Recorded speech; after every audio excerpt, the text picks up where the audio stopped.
So hello guys, this is Kushal Sarkar और आज के इस वीडियो में अपन बात करने वाले हैं हिंदी की स्ट्रैटेजी क्या होनी चाहिए, हिंदी को अपन कैसे अप्रोच करें ताकि हिंदी में 100 आउट ऑफ 100 आ सके।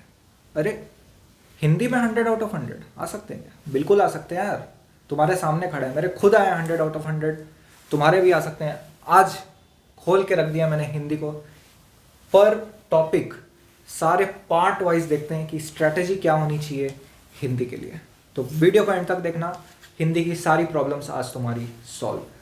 तो सबसे पहले मैं स्टार्ट करना चाहूँगा राइटिंग सेक्शन से। राइटिंग सेक्शन जैसे कि मैंने लिख रखा है, दिस इज लॉलीपॉप। और लॉलीपॉप क्यों है?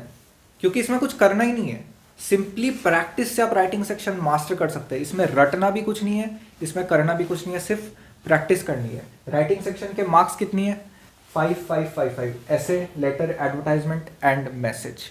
तो टोटल 20 मार्क्स का है, 20 मार्क्स फ्री के हैं। सिमिलरली अनसीन पैसेज आपका 10 मार्क्स का आता है। हिंदी सब्जेक्ट है यार, मातृभाषा यार, लिख दो एकदम। अनसीन पैसेज की तैयारी तो शायद ही कोई करता होगा, ज़्यादातर लोग सब डायरेक्ट एग्जाम में जाके ही अनसीन पैसेज करते हैं, और होता भी इतना आसान है, ईजिली हो जाता है अनसीन पैसेज।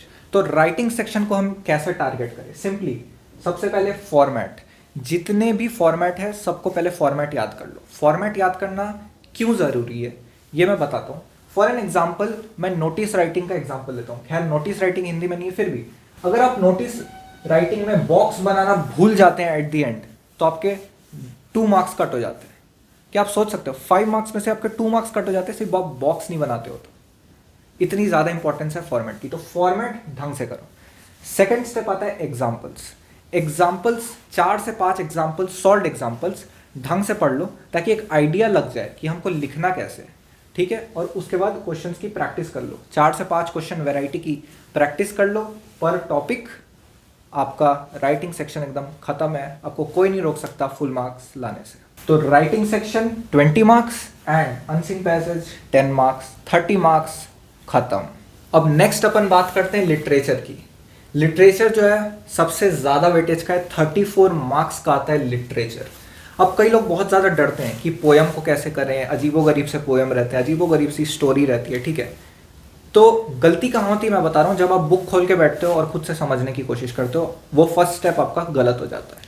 पहला स्टेप क्या है? यहाँ पर मैंने फॉर्मूला लिख के रखा है, ठीक है। फॉर्मूला क्या है? पहला स्टेप है समझो, पढ़ो, लिखो, ये फॉर्मूला है।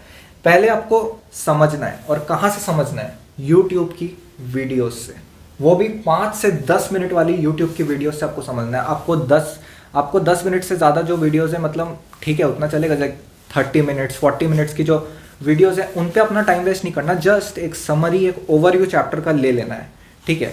उसके बाद आपको क्या करना है? क्या इतना काफ़ी है? क्या अब स्टोरी पता चल गई तो अपन अपने वर्ड्स में लिख सकते हैं? लिख सकते हो, लेकिन उसमें प्रॉब्लम क्या है कि कई सारे ऐसे की वर्ड्स होते हैं, की पॉइंट्स होते हैं जो आपको आंसर में लिखना ज़रूरी है, तभी आपको मार्क्स मिलेगा। तो उसके लिए आपको बुक रीडिंग की ज़रूरत है। उसके बाद आप बुक रीडिंग करो। अगर आपके स्कूल में मार्किंग करा रखी है, अंडरलाइन करवा रखे हैं, तो काफ़ी ज़्यादा अच्छा है, आपका काम हो जाएगा, ठीक है। और अगर YouTube में आपको ऐसे कोई वीडियोस मिल जाते हैं जिनमें आपको कीवर्ड्स वगैरह प्रॉपर्ली बता रखे हैं, तो फिर आपका काम हो जाएगा। मतलब रीडिंग का मेरा मतलब यही है कि आपको वो पूरे जो कीवर्ड्स और जो इंपॉर्टेंट पॉइंट्स है वो चैप्टर में से आपको पता लग जाए। इतना करने के बाद में आपको पढ़ना है सॉल्व्ड क्वेश्चन आंसर। ये काफ़ी ज़्यादा इंपॉर्टेंट स्टेप है, read solved question and answer. इससे आपको एक पता लगता है कि हमको एक्चुअल में आंसर क्या लिखना है। हम जो हिंदी बोलते हैं वो तो बोलचाल की भाषा है, लेकिन जो आपको पेपर में प्रेजेंट करना रहता है वो थोड़ा सा डिफरेंट रहता है। तो इसलिए अब जितने ज़्यादा आंसर्स पढ़ोगे किसी अच्छे बुक से, आपका उतना ज़्यादा फायदा होगा। इतना करने के बाद में लिखो, 7 से 8 लॉन्ग आंसर की प्रैक्टिस करो। ऐसे क्वेश्चन आंसर जो पूरे चैप्टर को कवर करते हो, समझ रहे हो ना, 2-3 पैराग्राफ का आंसर हो और पूरे चैप्टर को कवर करते हो। तो ऐसे आप 7 से 8 आंसर खुद से लिख के प्रैक्टिस कर लेते हो लास्ट में, तो आपका चैप्टर डन है।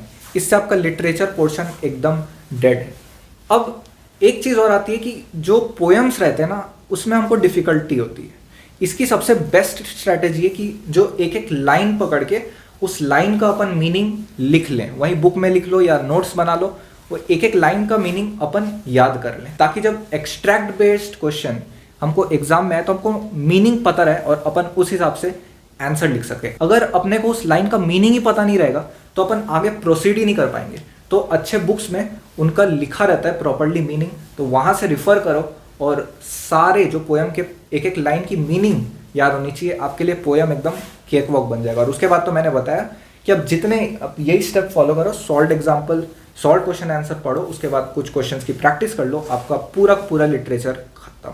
अब लास्ट में आता है हमारे पास में ग्रामर यानी कि व्याकरण। इसमें आपका रहता है वाच्य, वाक्य, रस और पद परिचय। तो डेफिनेट सी बात है, आपको आपके स्कूल में पढ़ाया ही होगा, नहीं भी पढ़ा है तो आप यूट्यूब से भी फिर रिफर कर सकते हो। बहुत ही आसान होते हैं, आपको बस थोड़ा सा कॉन्सेप्ट समझना होता है और कुछ क्वेश्चंस की अगर आप प्रैक्टिस कर लेते हो तो आपका ग्रामर सेक्शन भी डन हो जाता है। जनरली ग्रामर सेक्शन में थोड़े बहुत नंबर कट जाते हैं, लेकिन आपकी प्रैक्टिस अच्छी रहेगी। आप जितनी ज़्यादा प्रैक्टिस करोगे तो आपका ग्रामर में भी नंबर नहीं कटने वाले, काफ़ी ज़्यादा आसान है ग्रामर भी। तो इस वीडियो में मैंने आपको सब कुछ क्लियर कर दिया कि आपको हिंदी कैसे पढ़ना है, सारे टॉपिक्स को आपको कैसे टारगेट करना है। और जहाँ तक आई बात बुक्स की, तो आप कोई सी भी बुक ले सकते हो, अपने टीचर से पूछ सकते हो, उनसे रिकमेंडेशन ले सकते हो। मेरी टीचर ने मुझे गोल्डन पब्लिशर लेने को कहा था तो मैंने गोल्डन से पढ़ा था, आप कोई सी भी ले सकते हो। तो आई होप कि इस वीडियो से आपके सारे डाउट्स क्लियर हो गए होंगे और आप हिंदी को भी अब ईजिली फोड़ दोगे। बस ये स्ट्रैटेजी फॉलो करो और हिंदी एग्जाम को फोड़ दो। तो फोड़ते रहो, मचाते रहो और पढ़ते रहो। चलो तब तक ले बाबा, जाओ पढ़ाई में लग जाओ।